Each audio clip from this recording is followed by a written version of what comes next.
নমস্কার, এরূপচর্চায় সকলকে স্বাগত।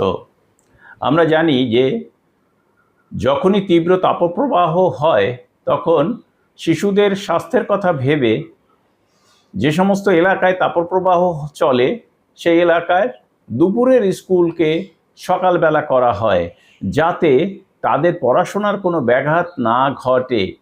তো এই মুহূর্তে পশ্চিমবঙ্গের বিভিন্ন জেলায় তাপপ্রবাহ চলছে, আর সেই কথা মাথায় রেখেই স্কুল শিক্ষা দপ্তরের ডেপুটি সেক্রেটারির পক্ষ থেকে একটি নোটিশ জারি করে সমস্ত ডিস্ট্রিক্টের ডিআইদের জানিয়ে দেওয়া হয়েছে যে আপনারা পরিস্থিতি অনুযায়ী যে যে এলাকায় তাপপ্রবাহ চলছে সেই এলাকার স্কুলগুলোকে যাতে দুপুর থেকে শিফট করে সকালবেলা নিয়ে আসা যায় সেই মতো নোটিশ জারি করে দেবেন বা প্রয়োজনীয় পদক্ষেপ গ্রহণ করবেন।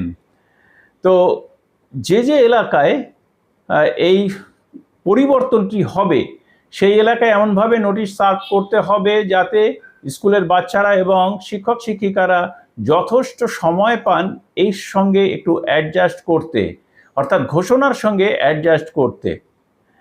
তো ডিআই অফিস থেকে নিশ্চয়ই সময় দেখে পরিস্থিতি অনুযায়ী নোটিশ জারি করা হবে, কোন কোন এলাকায় তাপপ্রবাহ চলছে, শিশুদের অসুবিধা হচ্ছে ইত্যাদি দেখে। তো এরপরই আমি আশা করব এসএসকে এমএসকের ক্ষেত্রেও কিন্তু নোটিশ জারি হতে পারে সংশ্লিষ্ট জেলায় বা সংশ্লিষ্ট এলাকায়। ডিস্ট্রিক্ট থেকে ডিআইদের পক্ষ থেকে নোটিশ জারি হলে ডিস্ট্রিক্ট এসএসকে এমএসকে সেলের পক্ষ থেকেও আশা করি নোটিশ জারি হবে এবং এসএসকে এমএসকের ক্ষেত্রেও কিন্তু সেই পদক্ষেপই গ্রহণ করা হবে। দুপুরের স্কুলের পরিবর্তে সকালে যেন স্কুল করা যায়, যাতে শিশুদের পড়াশোনায় কোনো রকম ঘাটতি না হয়। সকলকে ধন্যবাদ জানিয়ে শেষ করছি। ভালো থাকবেন, সুস্থ থাকবেন।